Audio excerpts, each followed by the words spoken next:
যেমন চায়ের সাথে ভালো লাগে সমোসা, সেরকম সকলের পছন্দ হবে বিনা তেলে এই নির্দোসা।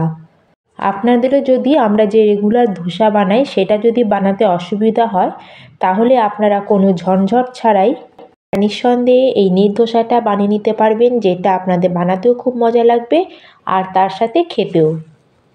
হ্যালো এভরিওয়ান, আমি অর্পিতা ফ্লেভার উইথ অর্পিতার চ্যানেলে আপনাদের অনেক অনেক স্বাগত।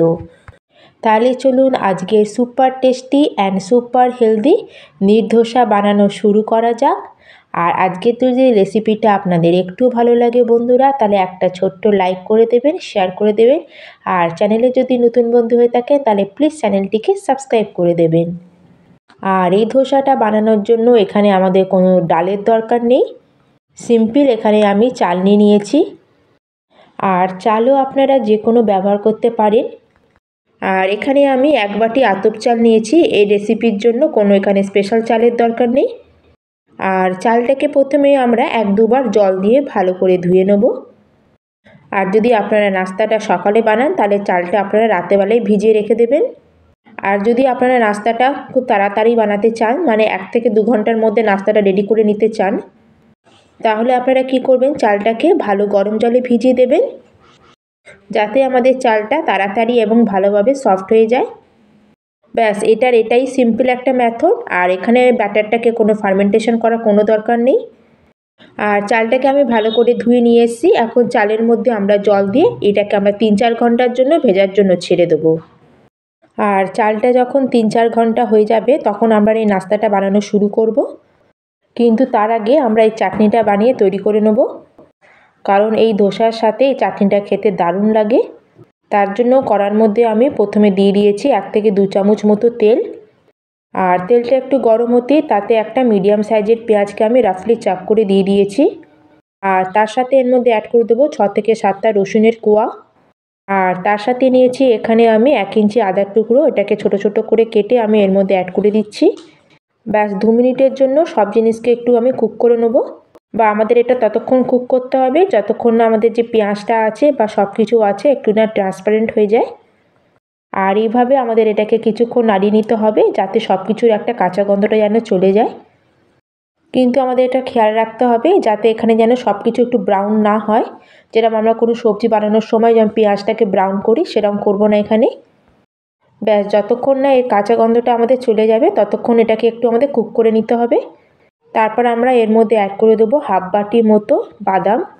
আর এখানে আমি ভাজা বাদাম নিয়েছি। বাদামটাকে প্রথমে আমি শুকনো কড়াই ভেজে খোসা ছাড়িয়ে এখানে অ্যাড করেছি।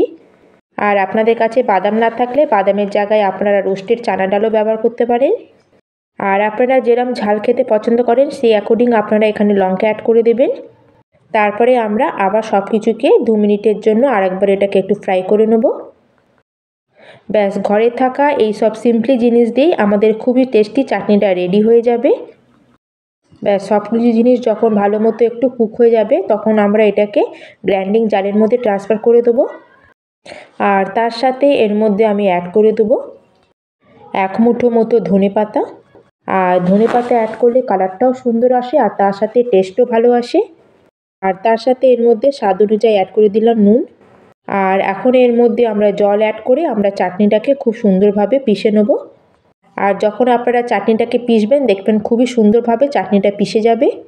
আর এর মধ্যে কোনো লাম্পস বা গুটলিও থাকবে না, খুব সুন্দর এটা মিহিভাবে পেস্ট হয়ে যাবে। আর এটা দেখুন কত সুন্দর একটা কালার এসছে আর তার সাথে খুব সুন্দর একটা ফ্লেভারও বেরোচ্ছে। এই চাটনিটা আপনারা এমনিও খেতে পারেন, কিন্তু যদি এই চাটনির মধ্যে একটা তড়কা দেওয়া যায় তাহলে কিন্তু খেতে আরও বেশি ভালো লাগবে। সেই জন্য আমি সেম কড়াইয়ের মধ্যে আরও 1 থেকে 2 চামচ মতো তেল অ্যাড করলাম। আর তেলটা ভালো মতো গরম হলে তাতে অ্যাড করে দেবো আমি 1/2 চামচ মতো কালো সর্ষে। আর 1/2 চামচ মতো এখানে জিরে অ্যাড করব। আর 1/2 চামচ মতো অ্যাড করব এখানে কাঁচা চানা ডাল। আর 1/2 চামচ মতো এখানে অ্যাড করব বিউলির ডাল। আর সব কিছুকে কিছু সেকেন্ডের জন্য একটু ফ্রাই করব, যতক্ষণ না এর কালারটা একটু চেঞ্জ হয়ে যায়। আর তারপর এর মধ্যে অ্যাড করব 2 পিঞ্চ মতো হিং। আর তার সাথে অ্যাড করে দেবো 6 থেকে 7টা কারি পাতা। আর তার সাথে নিয়েছি 2টো শুকনো লঙ্কা, এটাকে আমি ভেঙে এর মধ্যে অ্যাড করে দিচ্ছি। আর এটাকে আমরা আবার কয়েক সেকেন্ডের জন্য একটু ফ্রাই করে নেব। আর এই তরকাটার জন্য খুবই সুন্দর একটা ফ্লেভার এই চাটনির মধ্যে আসে। তারপরে আমরা এর মধ্যে আমাদের গ্রাইন্ড করে রাখা চাটনিটাকে অ্যাড করে দেবো আর খুবই সুন্দরভাবে এটাকে মিক্স করে নেব। আরও এটাকে 1 থেকে 2 মিনিটের জন্য এটাকে কুক করে নেব। আর এই চাটনিটা যখন আমরা কুক করব এটা একটু গাঢ় মতো হয়ে যায়, তাহলে তখন আপনারা কি করবেন, এর মধ্যে একটু গরম জল মিশিয়ে দেবেন। আর এর কনসিস্টেন্সিটা একটু পাতলাই রাখবেন, এটাকে বেশি গাঢ় করবেন না, কারণ যখন এটা রুম টেম্পারেচারে চলে আসবে তখন এর কনসিস্টেন্সিটা একদম পারফেক্ট হয়ে যাবে। ব্যাস, আমাদের খুবই সিম্পল কিন্তু একদম টেস্টি চাটনি একদম তৈরি হয়ে গেছে। আর এখন এটাকে আমরা সাইডে করে দেবো। আর এখন চলুন আমরা চালটাকেও একটু চেক করে নিই। আর চালটাও এখানে খুব ভালো মতো আমাদের ভিজে গেছে। আর এখন আমরা চাল থেকে জলটা ফেলে একটা মিক্সিং জারের মধ্যে পুরো চালটাকে ট্রান্সফার করে দেবো। আর এর সাথে আমি এখানে অ্যাড করে দেবো 2 থেকে 3 চামচ মতো ড্রাই কোকোনাটস। আর আপনাদের কাছে যদি তাজা নারকেল থাকে তাহলে আপনারা সেটা অ্যাড করতে পারেন। আর আপনাদের কাছে যদি ফ্রেশ নারকেল থাকে তাহলে আপনারা এখানে অবশ্যই ব্যবহার করবেন। আর আমার কাছে ফ্রেশ নারকেল ছিল না, তাই এখানে আমি কিছুটা শুকনো নারকেল দিয়েছি। আর তার সাথে স্বাদ অনুযায়ী নুনটা আমি এখানে ব্যবহার করব। আর এখন আমি এর মধ্যে অ্যাড করব জল, আর জল দিয়ে আমরা একটা স্মুথ পেস্টের তৈরি করে নেব। আর চালটা এখানে আমার ভালো মতো ভেজা আছে, তাই জন্য এটা ইজিলি গ্রাইন্ড হয়ে যাবে আর সুন্দর একটা স্মুথ পেস্ট আমাদের তৈরি হয়ে যাবে। আর এখানে আমরা যে পেস্টটা তৈরি করব এটা একদম রানিং কনসিস্টেন্সিতে হতে হবে, খুবই পাতলা ব্যাটার হয় এটার। আর এর কনসিস্টেন্সিটা কতটা হবে যখন আপনারা ধোসা বানাবেন তখন আপনারা নিজেরাই বুঝতে পারবেন। তাহলে আপনারা সেই বুঝে এখানে আরও জল অ্যাড করতে পারেন। তাহলে আমরা এখানে একটা ধোসা বানিয়ে প্রথমে দেখে নেব। আর যদি ব্যাটারটা আমাদের একটু ঘন মনে হয় তাহলে এর মধ্যে আমরা আরও জল অ্যাড করব। আর এই ধোসাটা বানানোর জন্য আপনারা এখানে যে কোনো প্যান নিতে পারেন বা কড়াই নিতে পারেন বা তাওয়া নিতে পারেন। আর কড়ার মধ্যে আমি সামান্য একটু তেল দিয়ে এটাকে একটু ওয়াইপ করে দেবো। আর কড়াইটাকে এখানে ভালো মতো গরম করে নিতে হবে। একদম গরম প্যানের উপরেই আমরা ব্যাটারটাকে দেবো। আর এইভাবে করলে খুবই সুন্দর একটা জালি মতো তৈরি হবে। আর যখনই প্যানটা ভালো মতো গরম হয়ে যাবে এইভাবে 1 হাতা ব্যাটার দিয়ে এটাকে ভালো মতো একটু ঘুরিয়ে নেবেন। আর দেখুন খুবই ইজিলি একটা ধোসা আমাদের তৈরি হয়ে গেল। আর এটা এত পাতলা আর জালিদার হয় যে এটা মিনিটের মধ্যে তৈরি হয়ে যায়। আর এইগুলো দুদিক থেকে শাঁকা হয় না, এটা একদিক থেকে আমরা সেঁকে নেব। আর এটাকে না বেশি ব্রাউন করে শাঁকা হয়। আর বন্ধুরা আপনারা দেখতেই পাচ্ছেন একদম সুপার সফট একদম জালিদার আমাদের ধোসা এখানে তৈরি হয়েছে। আর এইভাবেই আমরা বাকি সব ধোসাগুলোকে বানিয়ে তৈরি করে নেব। আর এখানে প্যানটাকে আমরা একদমই ঠান্ডা করব না, আর সিম্পলি এটাকে আবার একবার আমি এইভাবে একটু ওয়াইপ করে নিলাম।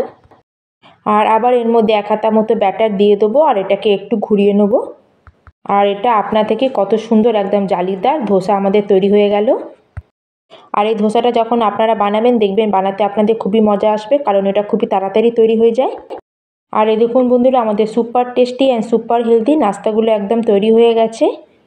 আর এটা আপনারা সকালে ব্রেকফাস্টও খেয়ে নিতে পারেন বা দুপুরে লাঞ্চও খেতে পারেন। কিন্তু যখনই বানান এটা আপনারা অবশ্যই এই ধোসাটা বানাবেন, কারণ এটা কোনো ঝঞ্ঝাট ছাড়াই খুবই ইজিলি আমাদের তৈরি হয়ে যায়। আপনারা অবশ্যই একবার এইভাবে ধোসা বানান। আর ধোসাটা কেমন তৈরি হয়েছে অবশ্যই আমাকে একবার কমেন্ট করে জানাবেন। আর আজকের যদি ভিডিওটা আপনাদের একটু ভালো লাগে তাহলে অবশ্যই আমার ভিডিওটাকে লাইক করবেন। আর এরকম আরও টেস্টি রেসিপি বানানোর জন্য চ্যানেলটিকে অবশ্যই সাবস্ক্রাইব করে দেবেন।